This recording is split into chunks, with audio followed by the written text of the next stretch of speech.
Mangibingelele ke kini nonke eindawo ezihlukene kule nkundla eningimeme kuyo ngixolise ukuthi ngibhizi ngokunye ngaze ngakhohlwa ukuthi bengithembise u6 kodwa ke nakho sengikhona cha bengikhona nje bekungekho into embi engakanani kodwa ke ngiyanimukela nami ngibonge ukubizwa lapha embizweni. Siyabonga kakhulu Ndaba Ezitha. Sekunesikhathi impela sikuzwa ukhuluma ngezomhlaba Ndaba Ezitha, sikuzwa futhi ufundisa kakhulu nangazo.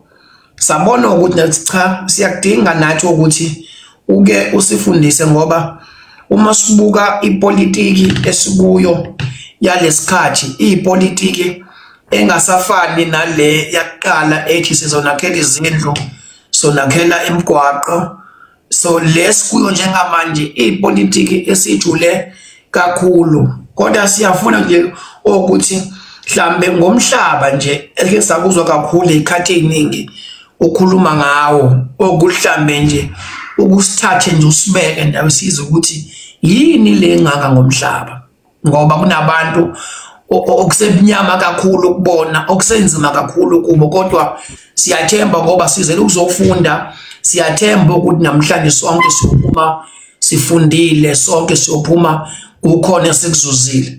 Ndaba Ezitha. Yebo ngibonge kakhulu ithuba eninginikeza lona isihloko esihle lesi kakhulu.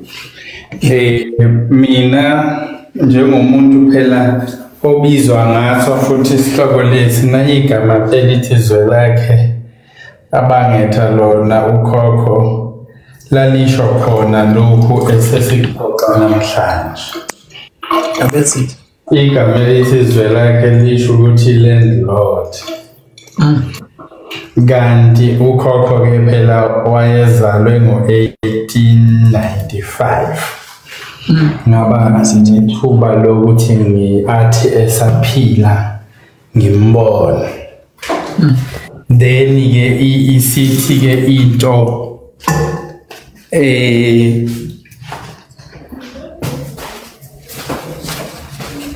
then isithi ke into kanti isikhathi esizayo yilesi esiprofetha lokho esikukho njengamanje. Ndaba Ezitha.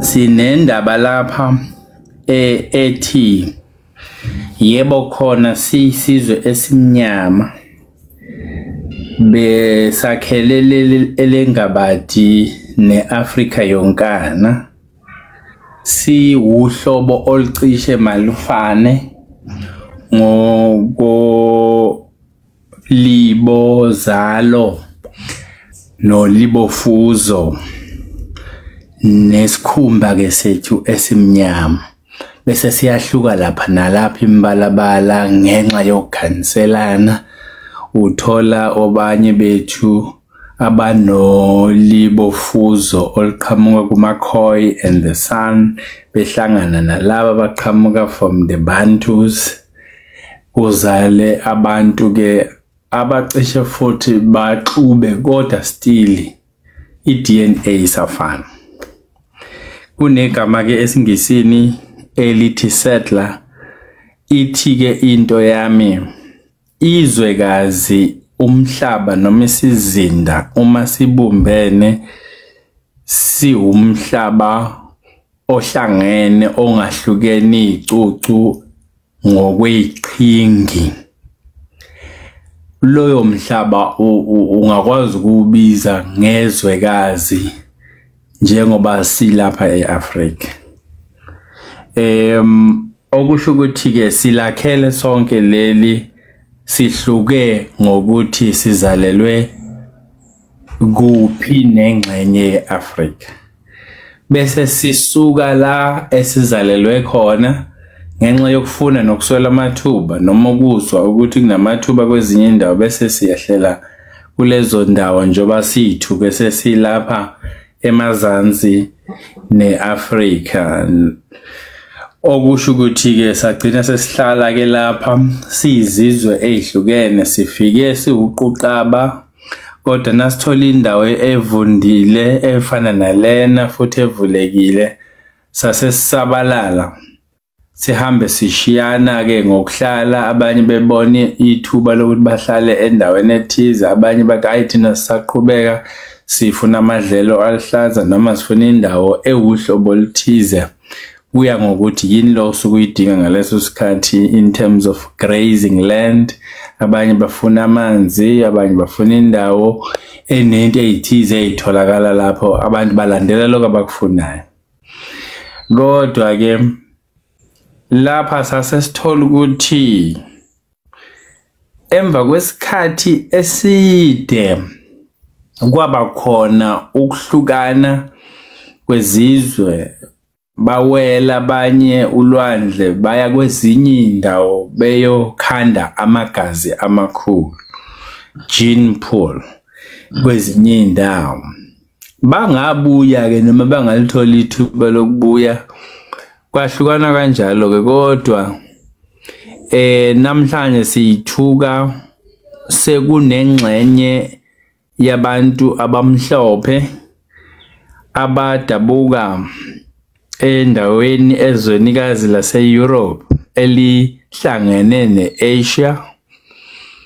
ngisho njalo ngoba umhlaba uwodwa noma beyibize bethi bayi-Europe kodwa nawuhamba uya ngase-Russia which is the Eastern Europe uthola ukuthi bayasondela ne-China noma lokho esesikubiza nge-Asia okwenza iy'nkolelo zethu ke zingaqinisekisi kahle ukuthi la sithi China noma i-Asia khona nase-Europe umhlaba owodwa yini noma bahlukaniswa yini uma inkolelo ithi i-continent ikhandwa indawo esolid engahlukene. Ngizama ukubeka nje amaphuzu ngeindaba zomhlaba kuzwe lonke noma kumhlaba wonke jikelele ukuthi izixoxwa kanjani kodwa lapha sasesiba neshwa elibi noma elihle kuya ngokuthi ume ngakuphi. Kwathi e-Europe ngesikhathi kubanda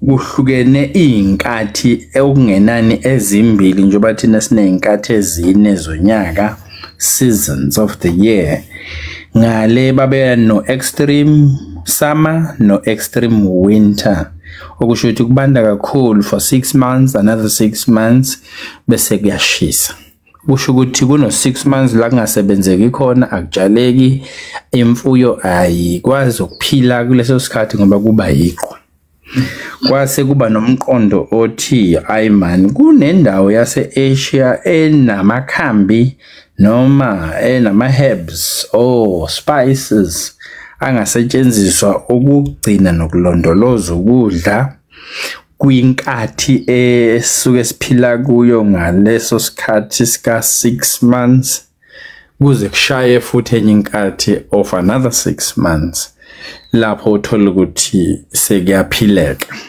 kusho ukuthi ukuze nidle niphile nezilwane nabantu kuzomela nikwazi ukulondoloza izinto ke zayilondoloza zayitholakala e-Asia ama spices nasithi Asia ke njalo sifaka ama-China sifaka ama-India ngoba yilapho othola khona lezi zinto your Chinese they are more of ama-herbs and then your Indians more of ama-spices so when you put that together bayakwazi ke ukuthi bagcine izidlo isikhathi eside base befuna indlela ke yokuya e-India noma e-Asia laba base-Europe bagcina sebethi abawele kwi-Mediterranean Sea okuyisenhla ne-Africa okuyi-border of Africa ne-Middle East ngokwanamhlanje kwathola ukuthi lapho sekumile inkolo yamaSulumane lapho abakholelwa ke kakhulu kwezempi baze bethi okunyukulwa uloko sekubiza ukuthi kungcwele umulo nabantu abangakholelwa enkolweni yakho leyo nkolo kidale ukungazinzi kakhulu enhla neAfrika okwenza ukuthi izizwe ezazakhele lapho ngenxa ye-civilization eyayitholakala in your like of Egypt.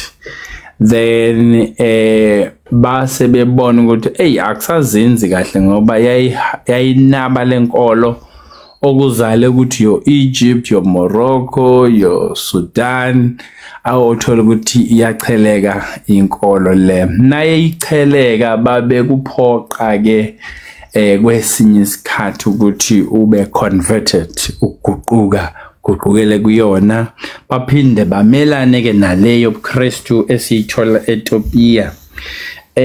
Njengoba silapha nje South Africa kukhona abayibiza ngo-Ethiopian Church, umbuzo uthi bayithatha blendo kanti into that was cascaded noma yehliselwa kwizizukulwane ngezizukulwane kodwa kusahlangenwe lephezulu kuhlanganiswa yini ila i-civilization or cradle of humankind ekwakukholela ukuthi ikhona kakhulukazi impucuzeko okusho ukuthi iAfrika iyaziwa ke emlandweni depending on the times la usuke ukhuluma ngazo kodwa kwaba nesikhathi lapho imibuso yaseAfrika yayihamba phambili ngokwezolwazi, ihamba phambili ngokwamakhambi, ihamba phambili kwezokufunda, your astrology, your medicine, your law, your philosophy, your religion, zonke izinto zethu zazihamba phambili. Kwafika ke isikhathi lapha abantu bezizwe njengayo Europe babeza ke bezothaka bephinde bahwebe baphinde banane basise izinto esasinazo kodwa futhi bebebuka ukuthi bangasigubuda kanjani. Ilapho esayithuka sesinabo Alexander the Great ababaziwa ke ngokuthi bafika enhla neAfrika bathatha ulwazi oluningi kwathathwa nama-scrolls olwazi izinto esasiyilondoloza ulwazi lwezinto our experiments kwahanjwa nakho kwaya ko-Greek ko-Rome kanjalo including indaba yeBhayibheli iyavela ukuthi kune-Council of Nicaea la kwathathwa ama-African scholars aye very good in the story of the now Bible as we know it, but ingqikithi yeBhayibheli, your 10 commandments and all of that iyatholakala ukuthi kukhona uhlobo olucishe elifane nalokho ngaphambi kokuthi bakuguqule eRome. iRome njalo disintegrated Europe ngokwanamhlanje. Now sithi iEurope kwakuyilokho esasekubiza ngo-Roman Empire. Yayihamba ke Roman Empire ikapakele nakithi la eAfrika your countries Algeria, you name it, babe nabile kuwumbuso omkhulu such that wayekhona nje omnyama, I think uFlavius Stephanus, something like that, owaye ugovernor engamele ingxenye yase-Afrika ukuze kuyoshaya what we call England ngokwanamhlanje. Abasafuni amangisi ukuthi kwazeke lokho ukuthi kwakunogovernor owayemnyama owalekelela kakhulu izitha ezayihlasela England, which was part of the Roman Empire ngaleso sikhathi. Abelungu ke bayathanda ukuzazisa engathi ibona abaphambili ngezinto noma kungenjalo. Ingakho kumele sishintshe ne-education system. Kodwa aqhubeke indaba ke iqala uma sebehluleka ke ukuwela through ulwandle olukhulu ke lwase-Mediterranean ngenxa yalenkolo futhi beveza ukuthi bangamaKristu coming from the Roman Empire or what used to be Roman Empire. And then kwabaphoqa ke kusukela ngo-1400 amaPortuguese aqala ke usiko lokuhamba olwandle baze bafike eindaweni zethu lapha njoba iKwaZulu inaleli igama elithi Natal, ukuthi Natal kuthathelwa uKhisimusi ngokwesiPortuguese. Bafika umufundi imqulu yomlando ibizwa ngokuthi ngesiPortuguese Terra de Natal. Nabesho terra means terrain, the terrain of Natal, but in Natal ngoba bona bafika kwakukhisimuzi mhla beshicilela leli gama lithi Natal. Seloke lanamathela ke leli gama kuze kube namhlanje nasifika kwinkululeko yethu ngo94 nase kuhlonzwa amagama. Leli gama kwathiwa abantu abaningi lapha amaZulu kodwa sinomlando futhi wabantu abangamPortuguese abafika kuqala lapha basinika leli gama kunomlando wabo ke. AmaPortuguese ke abangaboqala perfected the skill and the art of sailing in the sea. Vasco da Gama befika in the Cape, Diego befika ko Mozambique nako Angola, ingakho kwaZulu eMozambique Angola kunemvelo yesiPortuguese ngenxa yokuthi kwanyathela amaPortuguese. Emva kwamaPortuguese kwafika amaDutch ngo1600 1652 baqhubeka la amaPortuguese egcine khona kwahamba kwaqhubeka kwaze kwafika u1800 la sengene khona amangisi bangena ngokwezigaba nje bezosiqilaza ingoba babephinde bahluloza kwabo kusukela kumaPortuguese bafika amaDutch baba perfecta into yokwakha iDutch East India Company. Leli gama njengoba ulizwa Dutch East India Company kukhona okunye okubizwa ngoBritish East India Company. Kusho ukuthini? Kusho ukuthi inkampani yayifonywe yilezi zizwe amaDutch amaBritish ukuyofuna these spices. Kwakuyinto enkulu ke eEurope uma ngabe une access to ama spices because then you become a big business person okwazi ukuthi wonke umuntu eze kuyena. Lezi inkambo zazisekelwa kakhulu ke amakhosi ase-Europe, your Spanish, your Portuguese, your Dutch, your British, you name them. Bahamba ke bakha ke le refreshment station lapha eKapa kunezizwe ke ezihlala lapha Yokoi and the San ngokuhlukana kwazo, the Namas and the Sarwas and the Griquas.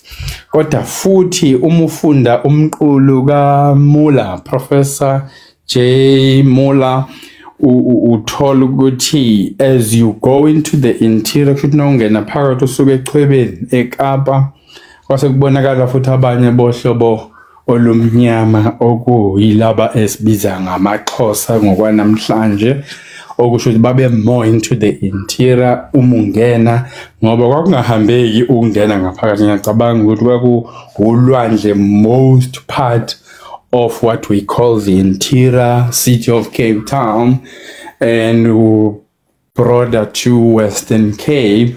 Kodwa umulo kusondela abantu babakhe eChwebeni wawukwazi ukuthola abantu abazinze lapho okudala lokwehlukana esinakho namhlanje. Umuntu nayihlezi la hlezi khona bese ethi yimi ngedwa umuntu okulendawo, kanti bakhona nabanye abakhona ukuthi isikhathi sokuhambelana sasingekho kakhulu ngoba into eyibalekile ukuthola indawo uhlale ubeseke uyafuya uyalima uyadla uyaphila. That was what was important at the time. At the same time ube uvika nezilwane zasendle ezingakusobozela ngoba phela sizophazamisa imvelo, kanti nakho nathi singabantu siyafuna ukulakhela izwekazi leli.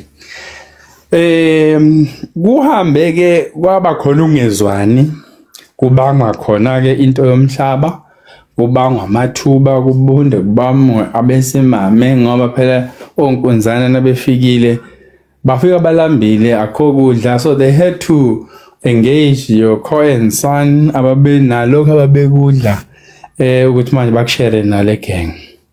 Kodwa futhi nemkhumbi ke eyayiloku ifika eKapa edinga ukuthi ilayishwe impahla okudla ukuze abahamba ngomkhumbi bemazweni abo babe nokudla abakudlayo. Zonke lezo zinto ke ziyawubanga ulaka. Kwaliwa ke izimpi ezibalelwe ko 19 wars before the colony of the Cape for about 229 years. Kuloku kuyaliwa kubangwa ubuzwe lobu. Kodwa ke asidlule igenge ke lena inali igama engithanda ukuniqwashisa ngalo uma nibuza le subject yezomhlaba ibuhlungu kakhulu. Kukhona umuntu lapha superintendent egameni lalisabizwa ngokuthi Salisbury eRhodesia eZimbabwe ngokwanamhlanje. Around 1967 lo Ntsumpa wayekhuluma nama-comrade ababelwela inkululeko baseZimbabwe asexube nabakithi eSouth Africa ababe-based eZimbabwe. Kusekusele u-13 years ukuthi iZimbabwe iriche u-1980 la uMgabe wabusa khona. Lapho kwavela indaba ethi nina ningama-good fighters, nina balwela inkululeko, kodwa you will never win anything. Okusho ukuthi anizukuwina lutho ngokuba good ekulweleni izwe leni nenkululeko. Le nkulumo inohlevani ikhulunywa uRon Peters owayenguNtsumpa ngaleso sikhathi. Kodwa le nkulumo ineqiniso elibuhlungu elithi engathi ithi nawusufunde kahle imibhalo nomlando isho ukuthi noma nizabalazele izwe lenu ngokwezombangazwe okusalayo anizukuwina lutho nalapho senicabanga ukuthi niwinile. Kusho ukuthini ke lokho? Uthi ke naseyichaza lo mlungu le ndaba chazela lo oyi-freedom fighter uthi sathatha umhlaba wenu useseyi-virgin, kusho ungakathintwa, ungakanukubezwa, ungakagujwa, wakhishwa amagugu nazo zonke into ezinhle ozayitholakala khona. Sawushintsha lo mhlaba wenu sawenza enye into okuzothi izizukulwane ezizayo uma zisaqhubeka nokulwela umhlaba zingabe isazi ukuthi zizoqalaphi, ngoba akusewona umhlaba lo abanithathela wona, sekuwomunye umhlaba. Hayi ngoba usushintshile, kodwa ngenxa yokuthi usushintshe okwakhiwe phezulu nesimo sokwakha. Uma usuthi ufuna into yakho, umbuzo uthi ufuna yiphi, ngoba le isiyenye into ehlukile. Inkulumo engifuna nigxilise lena because ngokufunda kwanamhlanje ilapha basibhida khona ama-lawyers nama-negotiators nasinegotiatela ukuthi umhlaba wethu mawubuye. Bebecabanga ukuthi ke asihlakaniphanga futhi bayakwazi lokho ukuthi abantu abamnyama imfundo esibafundise yona ayibaniki izikhali zokuthi bahlome bakwazi ukumhlula umlungu kwiqhingasu lakhe lokusithathela umhlaba.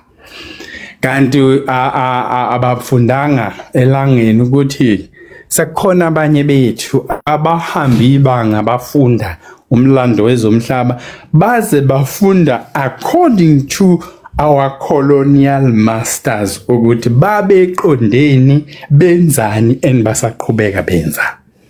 Yilapho ke esingena khona ke thina ngoba nasesixoxe zomhlaba asigcini ngokuxoxa umlando kuphela, sisuka bese sikhuluma ezomthetho obusa ezomhlaba, singene futhi ngokwezomnotho economics perspective ukuthi nawusukhuluma umhlaba ungawugcini ngokukhuluma ngokumlando. Akathi umuntu eselakhile idolobha lakhe laseThekwini ligcwele wonke umhlaba kwasuswa abantu ababakhe khona ngokosiko lidala. Fanele ustill ukwazi ukubona lo mhlaba nawubuka ama-record usho ukuthi akusho lutho ukuthi usuwakhile. Khona bacabanga ukuthi nanguthola usuwakhile emhlabeni wami sekuzomela ngithi ibhidliza yonke leyo ukuze nami ngizokwakha. Cha, akusho lokho. Kusho ukuthi uma usuwakhile emhlabeni wami sengikhona mina njengomnikazi sekwaziwa, ohlakaniphile owumnini womhlaba fanele ethi qhubeka uhlale endaweni njengalokho nguthole uhlezi.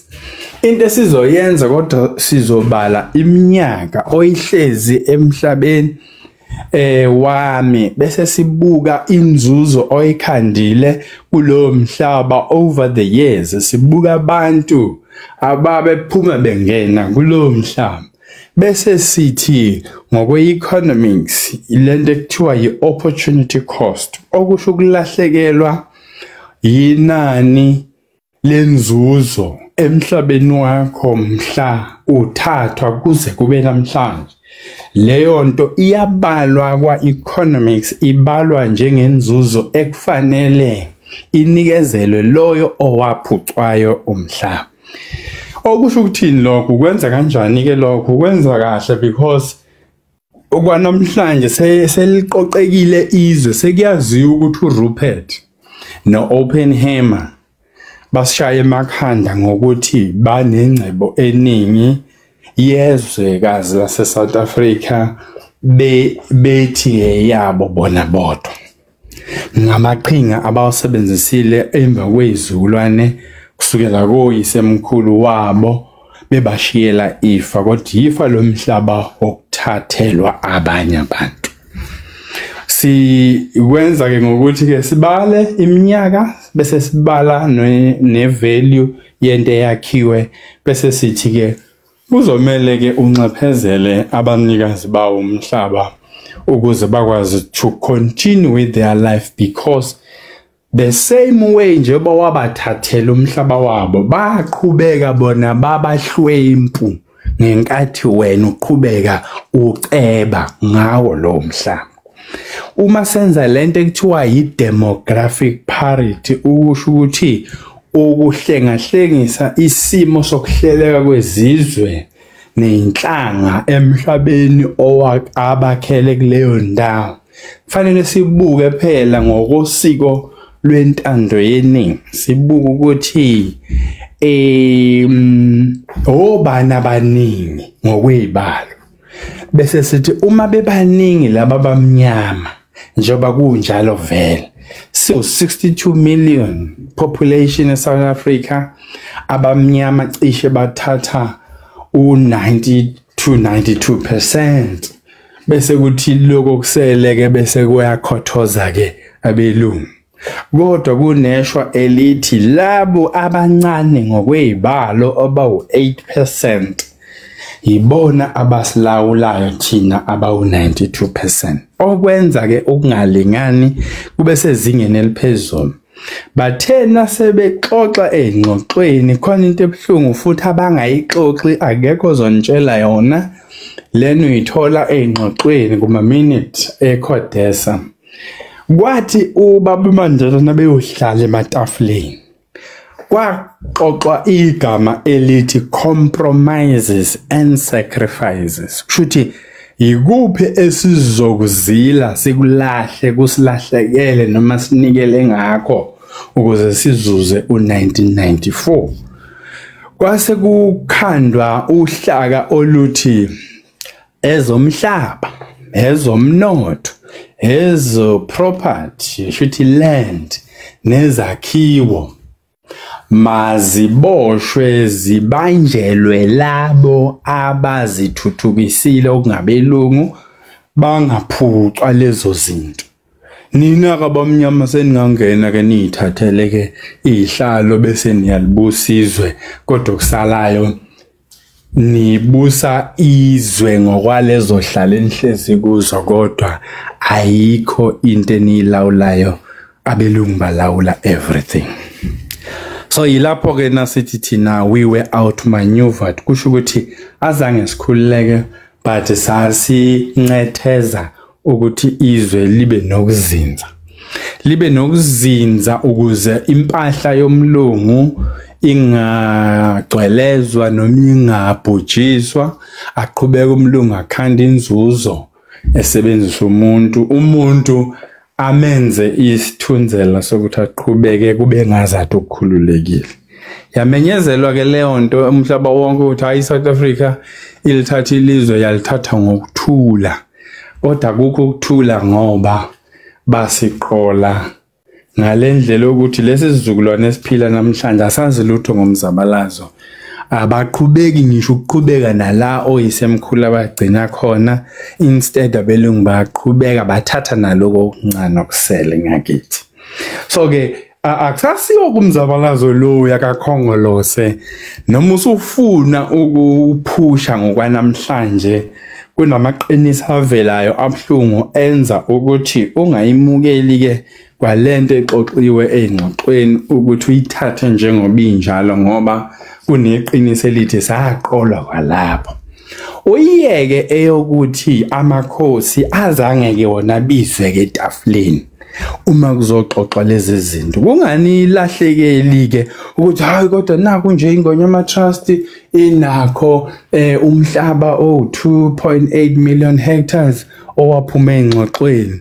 Cha, lowo sizoxoxa sikunikeza ukuthi weza kanjani.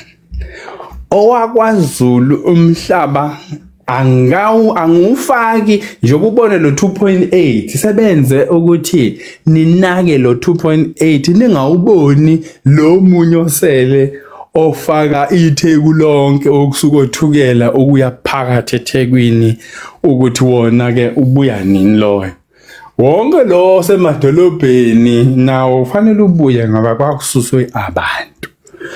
So OwaKwaZulu kwaba i-compromise kusho ukuthi ukulahlekelwa phakathi kwabelungu nabantu abamnyama kakhulu abaKwaZulu ngoba abaKwaZulu babegabe ngokuthi sibaningi sikuZulu njoba sibaningi almost 10 million people angeke silungene lolu khetho ka94 uma umhlaba wethu ningawuthathi nofihle nothukuse ngaphansi kweNgonyama sizizwe ezihlukene zaKwaZulu ukuze ungahambi nezingxoxo lezi ezixoxa ukuthi kuzoba nohulumeni wobumbano kwa1994 lapho umnyango wezomhlaba uzoba kuzwelonke bese wonke umhlaba okhona ube ngaphansi kahulumeni.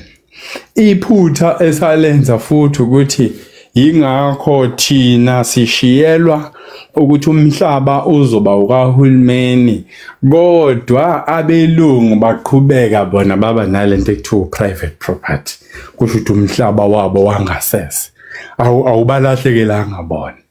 Thina lo abawuthatha wethu wezizwe nemphakathi besisusa ngokomthetho waseNtshonalanga uRoman Dutch and British law awuzange lo mthetho ubuye izinto ezasilahlekela lezo.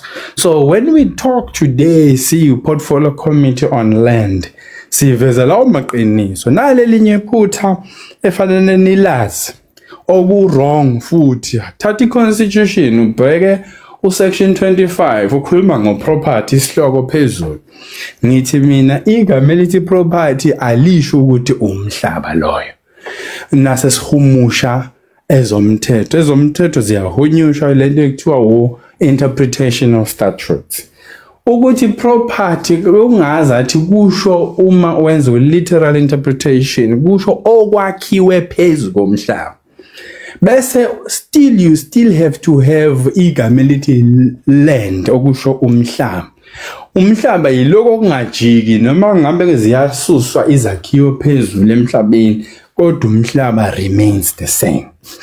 Kodwa manje sithola ukuthi abelungu bona bakwazi ukuzabela umhlaba wangasese futhi onothile ongabalahlekeli ungunaphakade kodwa umuntu omnyama lo mhlaba wamlahlekela uthotho umlungu walahleka enawuphinda ubuye uma ufuna bathi hayi sonxephezela baphinde bathi hayi awukwazi ukubuya lo ngoba sesakha amadolobha kodwa no wachecka lamadolobha ubuza ukuthi ubani owner izakhiwo siyathola ukuthi hawu indoda nje yomlungu eyodwa noma amabili noma amathathu noma amahlanu ashayelana izakhiwo nomhlaba osubizwa ngokuthi idolobha. Ukhumbula ukuthi lamadolobha athuthukiswe thina siboshiwe singavunyelwe ukungena edolobheni fanele ube nepass uma uzongena uphinde ube nesikhathi sokuphuma edolobheni.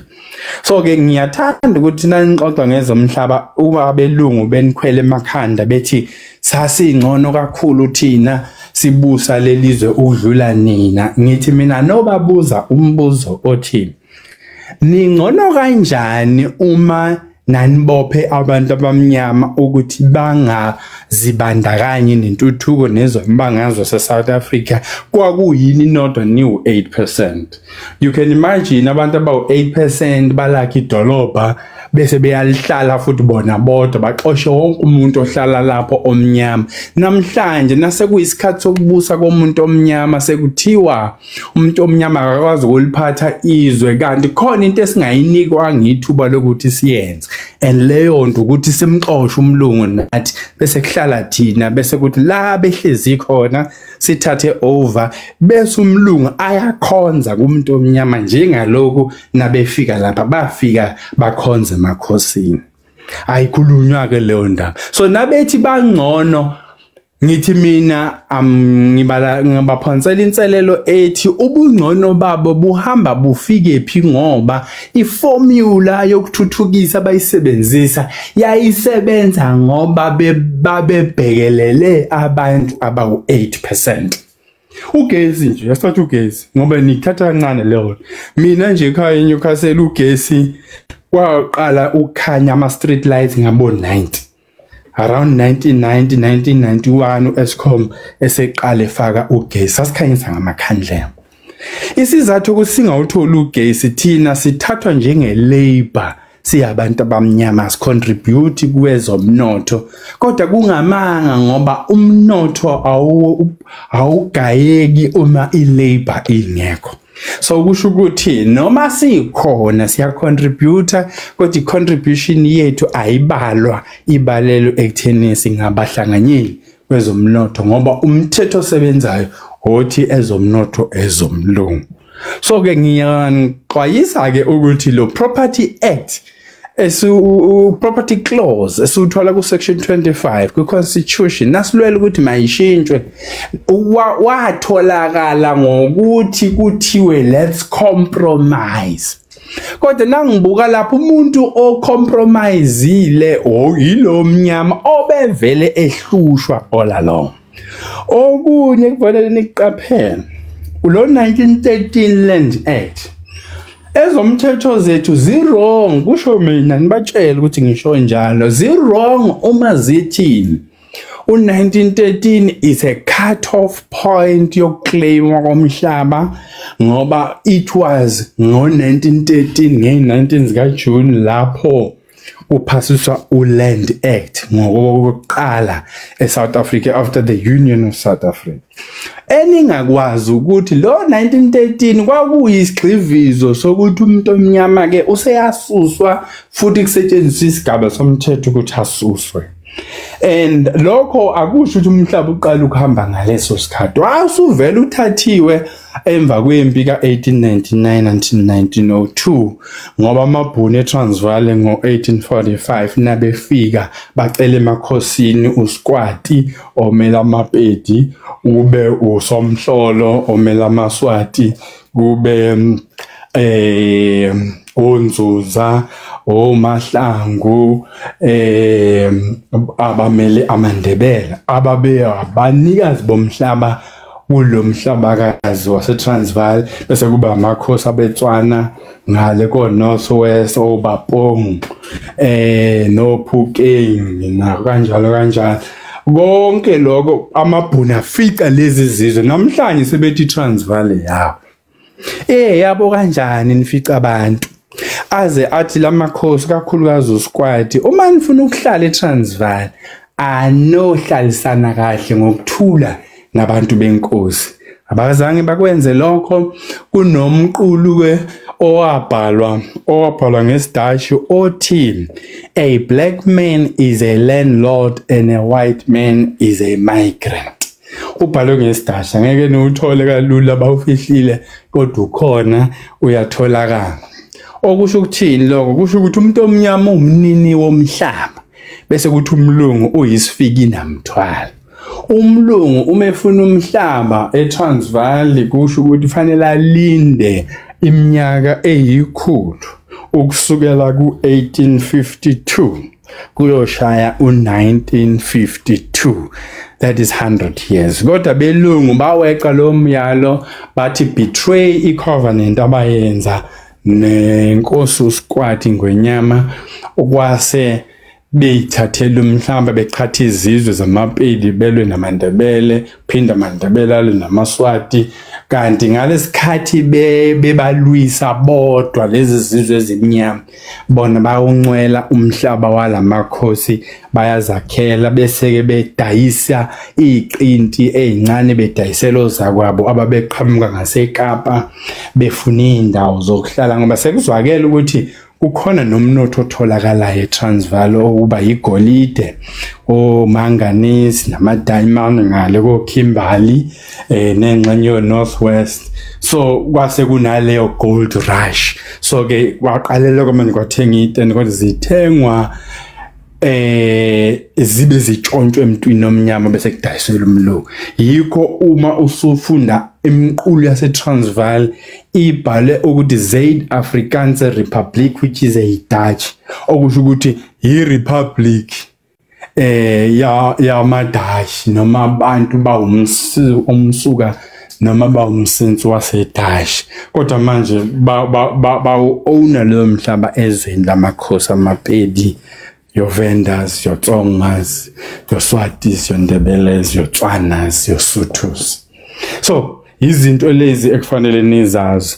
Ngo-1913 ke bacima wonke amagama esintu ayeveza ukuthi isizwe sakaMkwena sasila, isizwe sakaSkhosana sasila, isizwe sakaMthimunye sasila, isizwe sakaDlamini sasila, bawasula lawo magama ambalwa kuphela asalayo base kuthi replace ngamagama esibhunu so uthola Langlaagte usothola Nooit Gedacht usothola Rietvlei usothola Camels Rivier Camels Drift amagama njalo ukameli ugamela wesizwe samaNdebele omnguni nomsiza bona sebethi Kamiel ngeAfrikaans kanti ugamela ngiyanisherela nje lezi zinto ukuze nazi lemqulu ke itholakala kwi-census yokuqala ka1905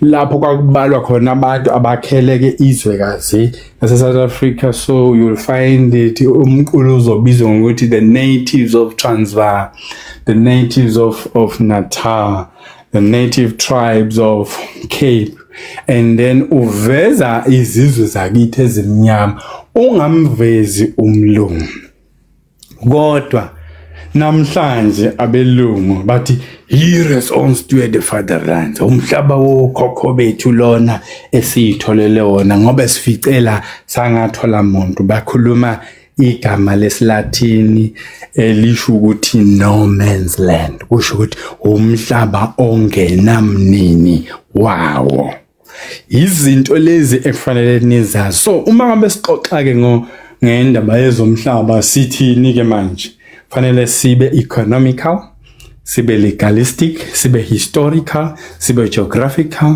bese sibe universal kodwa before sifike lapho awubuye umhlaba wethu so abelungu ke bathi sinithathele awusewona lokhana bayitshela ukuthi ngeke sikwazi ukubona ukuthi umuphi umhlaba wethu so ke sithi thina akunjani awubuyele lo nyaka nje sihlela lokho ukuthi makuphase eParliament umthetho ozohlehlisa lo 1913 uze kungenani uyoshaya ku1652 lapho umhlaba efika amabhuku abeqala ukukhuluma kanjalo ngoba wrong lamabhuku esiwafundayo awasitsheli lutho ngathi asitshela ngabo bese benza into ebuhlungu education system yethu uma ungaziyeli elibrary uyofunda ezinye incwadi ezingangconywanga ikolo lezi esifundayo uzofunda kuphela ibhuku elodwa bese uyitshela usuyisifundiswa kanti kufanele uhambe kuyofunda nalezi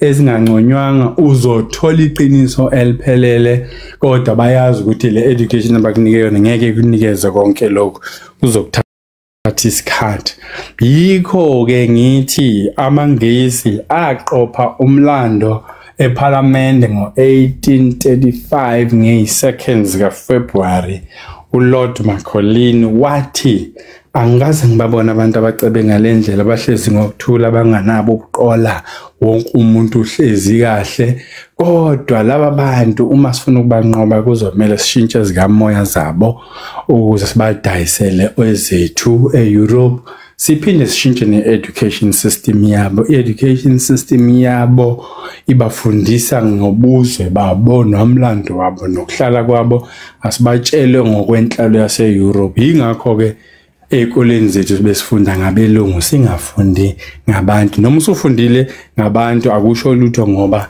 i-economic system bayi-design in such a way that iyahwebelana i-Afrika namazwe ase-Europe kuthathwe ezomnotho zase-Afrika ziyodliwa ukuthuthukisa amazwe asentshonalanga bese bethi iyona ndlela yokuphila le okungelona iqiniso. Kanti izwe lethu lithathwe njenge-colony of settlement kusho ukuthi indawo yezigqila indawo yase-Afrika egqilazwa ngokuthi kuhlale abantu base-Europe kuyo kunabantu bakhona. Iphinde kube yi-colony of contestation okusho ukuthi indawo enombango phakathi kwey'khondla zase-Europe ezayihlangene kumhlangano ka-1884 to 1885 from November to February bexoxa ngokuthi bangayisikela kanjani izwekazi lase-Afrika beyisikele amazwe ase-Europe. Kwakuhlangana amakhosi ase-Europe including o-president base-America. Uphinde kube yi-colony of exploitation kusho ukuthi amazwe lawo axhashazwayo-ke ngayo yonke into eyigugu etholakala khona to exploit kusho ukuxhaphaza. Kusenziwa kuze kube namhlanje. Kunenkulumo enohlevana etholakala I think is Erasmus University lecturing abantwana base-Europe ithi kubo we must not allow Africa to industrialize. Kusho ukuthi akumele sivumele izwekazi lase-Afrika lithuthukise ngokwakha imboni ngokusebenzisa umcebo namagugu atholakala khona ngoba fanele lawo magugu siwathathe thina njengo-Europe for cheap, almost for nothing ngoba impilo yethu njengabantu base-Europe idepende kakhulu kwi-Africa. So i-Africa masiyenze ihlale iyinto elwayo ebhekane nezimpi kodwa engakwazi ukuzithuthukisa yona ngokwayo kanti lokho kwenziwa ngamabomu. So nanibona kugcwele izimpi kugcwele amasotsha abayekile abase-Europe ukuletha iy'nkambi zamasotsha azizelanga ini zizele ukuzontshontsha abangakutshontsha bese bephinde begubuda umbuso osukukhona ngaleso sikhathi ngoba kwathiwa ngoba sebehlakaniphile abase-Afrika asenzeni usingankulu laba bekhulele endaweni yezigqila zabantu abamnyama e-Europe asebelifundile ulimi lomlungu sebe-understand ne-economic system yomlungu sibuyise bona bazobusa amazwe abo ase-Afrika kodwa sebekwazi ukukhuluma ulimi lwesingisi nesiphuthukezi nespanish kanjalo njalo. Ngokwenze njalo kuzothi kubusa umuntu omnyama ezweni lase-Afrika kodwa kuqhubeke incindezelo yomuntu omnyama isiqhutshwa umuntu omnyama ngoba lo muntu hayi ukuthi unikezwe igunya lokulibusizwa ngendlela athanda ngayo uboshelwe ketangeni ukuthi uzokwenza yonke imiyalo efuna umlungu uma eweqa lo myalo uyafa nokufa noma uyasuswa kuphinde kufaka omunye umuntu omnyama.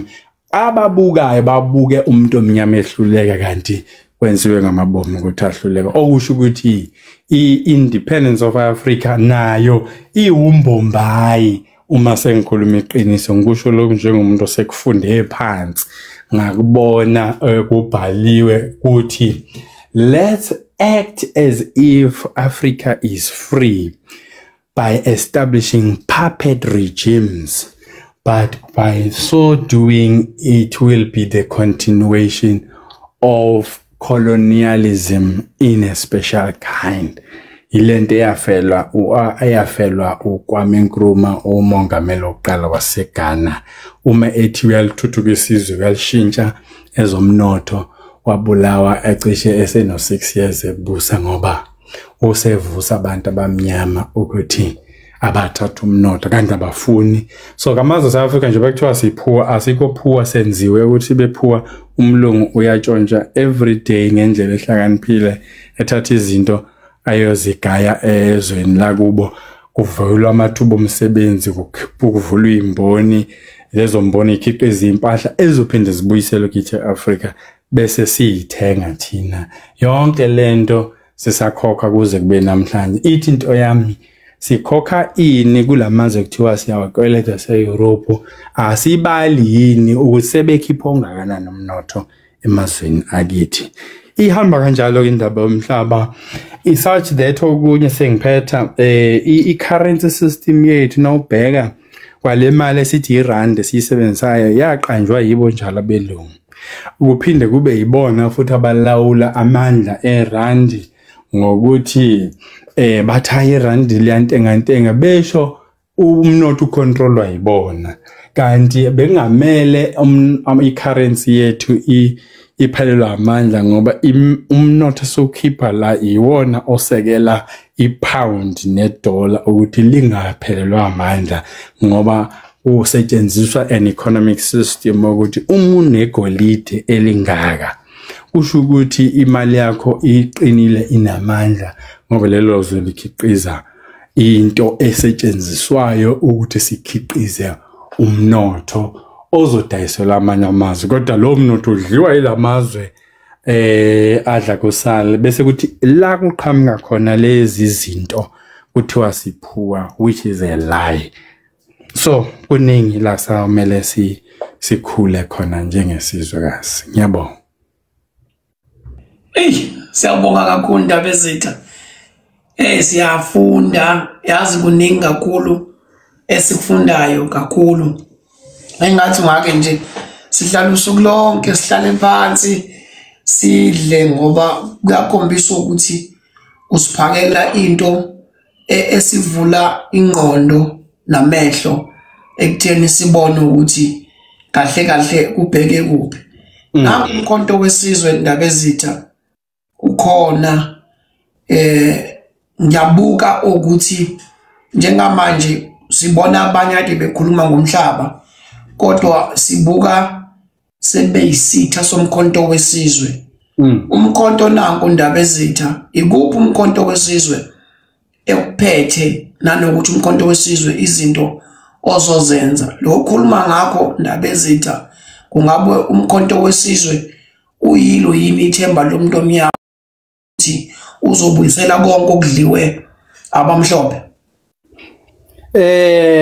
Kulele kithi nizokhumbula ukuthi umuntu obe nesibindi kithi sonke lapha eSouth Africa uNcamalala uthi uNcamalala nawuhlala naye phansi ngikuvezile kancane kwenye inkulumo nina uNcamalala nimbona namhlanje eseUpresident but abaningi bethu abangakwazi ukuthi ubaba omkhulu wakhe uNongejeni inkantolo yalapha eNkandla ibizwa ngaye. uNongejeni wahamba noLangalibalele Dube ngo1913 upresident wokuqala kaKhongolose wakwazi ukuqopha umlando amakhosi ekhala ngalomthetho ka1913 bethi abawufuni bawuqopha wahambela wonke amakhosi waqoshwa lo mlando ewuqopha ngekha anda ngoba phela wayengakwazi ukubhala kukhethwa nje uLangalibalele ngoba wayesewudokotela ebuye eMelika ngenxa ukuthi ubaba wakhe kwakuyikholo lokuqala lalapha kwaZulu uJames Ngcobo. Yindaba uLangalibalele ebizwe ngoDube kodwa uyise kuNgcobo eAmerica babehluleka ukubiza isibongo esithi Ngcobo. Wayesethi ke hayi nani ngakwazi ukuthi Ngcobo noDube bayadlelana isizwekazi leso base bethi hayi kungcono sokubiza ngoDube ke. Kungani ebizwe ngoLangalibalele na ngo1873 kwakusaphila inkosi kwakuzalwa inkosi kwakuboshwa inkosi uLangalibalele waMahlubi eboshwa eRobben Island. Eboshela ukuthi wayetholakala nezikhali mhla besebenza eKimberley kugujwa iDiamond. Then kanti bahalela umhlaba wakhe waMahlubi lapha eMtshezi nabo Mnambithi kanjalo uzofika koNewcastle njoba koHadebe basese landlord kulezo ndawo.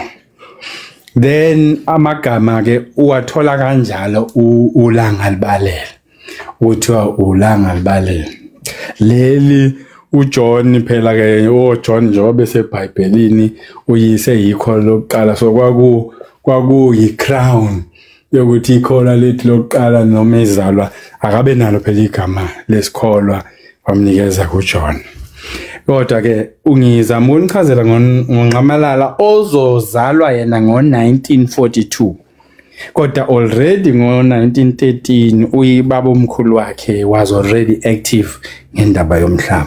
So engizama ukuthi akayincelanga nje into uNqamalala la kuKhongolose usevukela uKhongolose cha abantu abalahle imandate yezomhlaba uyu uKhongolose. Njengoba bebegubha u113 years ugubha u113 years lapha amakhosi nabafundisi bahlangana eVaihook eBloemfontein bekhala ngawo lo mthetho.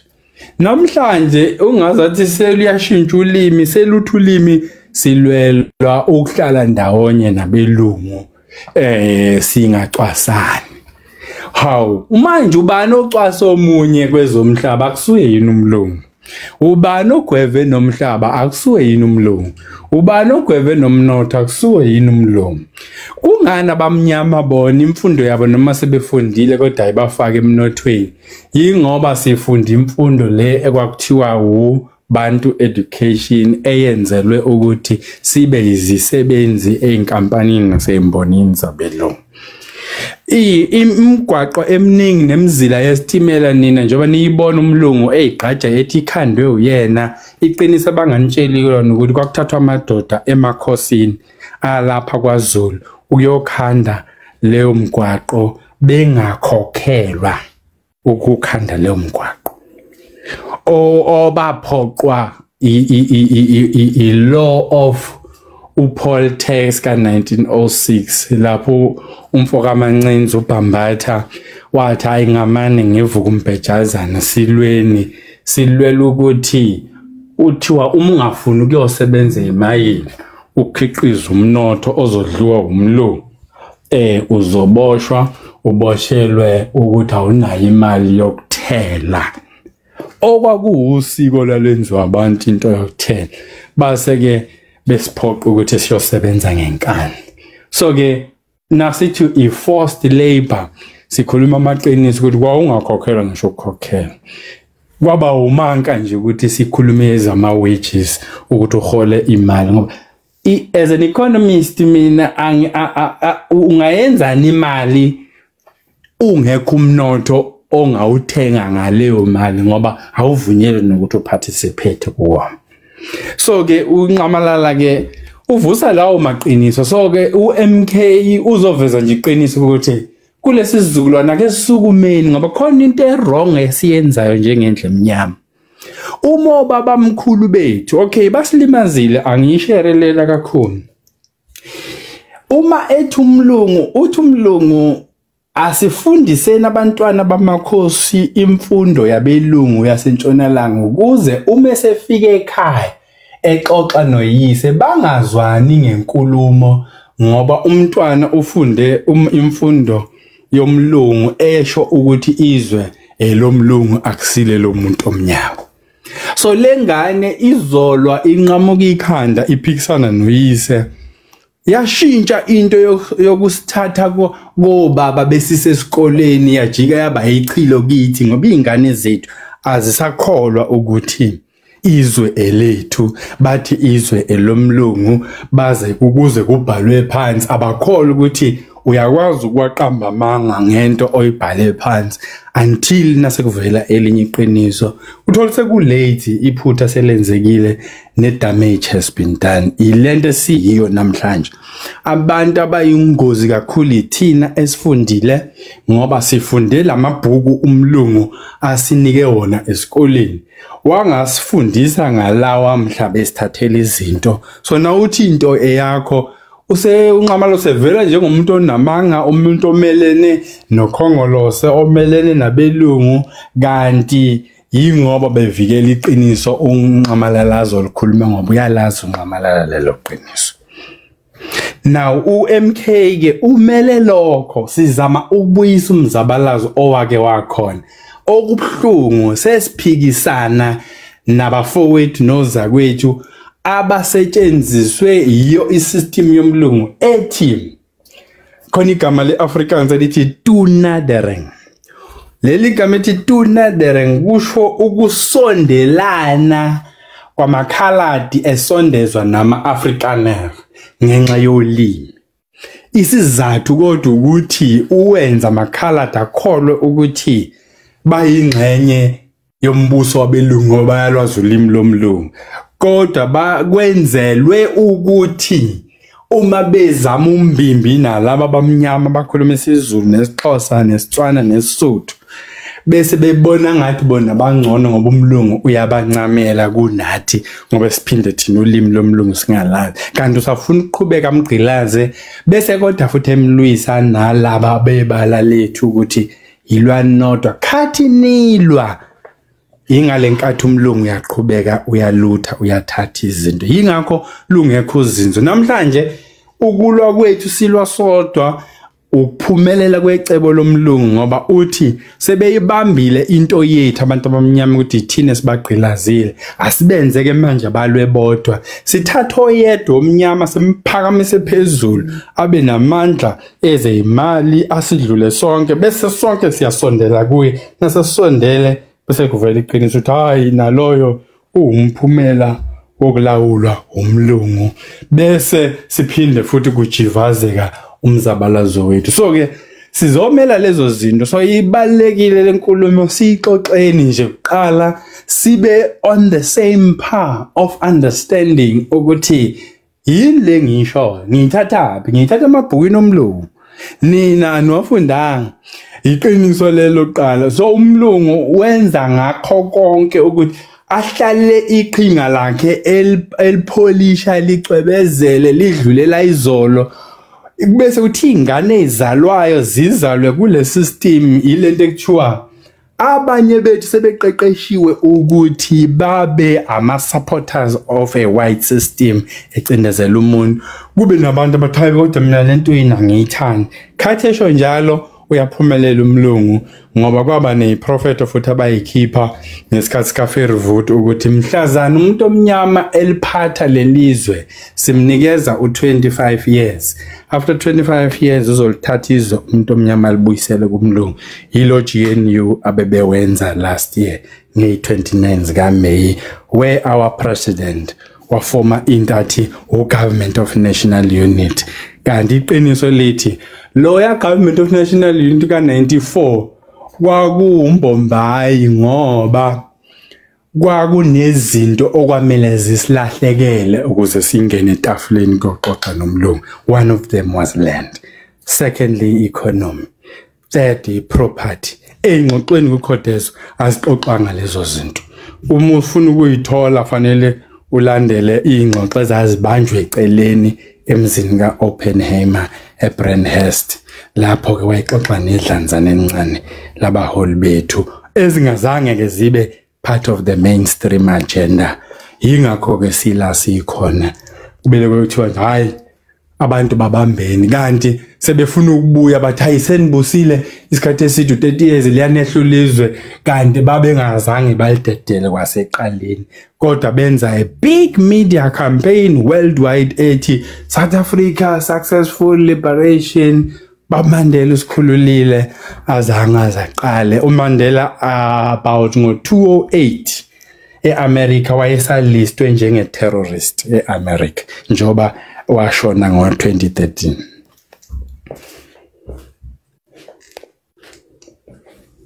Hey nabezitha. Hey umnandi ukulalela. Sifunda lukhulu kakhulu.